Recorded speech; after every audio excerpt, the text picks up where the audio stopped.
L'école aujourd'hui, de ce qu'on a appris, c'est le seul moyen, la seule voie pour devenir quelqu'un dans la vie. Comment quelqu'un qui ne va pas à l'école peut réussir? Donc si vous dites ça, c'est imposer une volonté. C'est pas la seule voie. Et d'ailleurs, même c'est la voie la plus risquée. Mais pourtant, vous êtes allé loin à l'école, au fait. Oui, mais moi, quand le médecin prend 7 ans pour devenir docteur, c'est pas en 7 ans qu'il soigne le malade.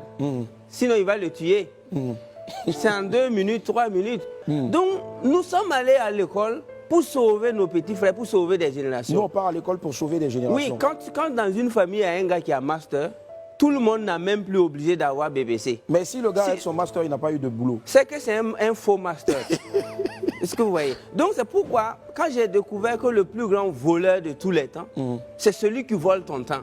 The greatest thief of all the time is the one who steals your time. Et ce voleur en Afrique s'appelle école. L'école, c'est le plus grand voleur des jeunes Africains qui peut te conserver pendant 25 ans, tout en sachant qu'il n'a rien pour toi à la fin, mais il te conserve quand même. C'est pourquoi j'ai dit à la jeunesse africaine que nous ne sommes pas des Chinois. Les Français, les Américains, les Indiens, et ils vont à l'école pour préserver des acquis. Parce que les arrière-grands-parents étaient riches. Mais si ton papa n'a rien, ta maman n'a rien, c'est toi qui cherches master, mais tu n'auras que tes yeux pour pleurer après. Parce Donc, qu'est-ce qu'il faut faire au lieu de chercher ce qu'il faut faire, il faut chercher l'essentiel. L'essentiel, c'est de savoir lire et écrire, de savoir raisonner. Et tu rentres dans l'auto-éducation. Pourtant, on lit et écrit, on apprend à lire et à écrire à l'école. Oui, mais quand on va remonter en 3000 ans avant Jésus-Christ, ils ont bâti les pyramides comment? Là, moi, je repose la question. Mais c'était des gens qui apprenaient dans le tas. Allez-y étudier l'histoire des Platon, les Aristote, les Épicures. À l'époque, la sagesse était livrée en live.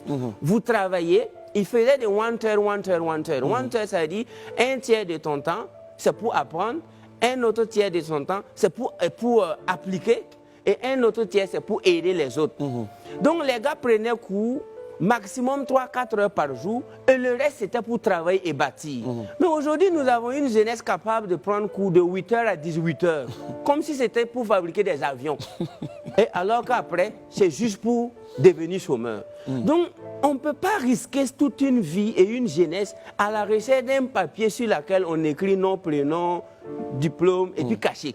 Je trouve que c'est risqué, ça c'est ce que je trouve. Donc pour moi, nous sommes tous appelés à aller à la quête de la connaissance. Parce que Jesus Christ said, my people is dying lack of knowledge. Mon peuple meurt par manque de connaissance. Mais il n'a pas dit manque de diplôme.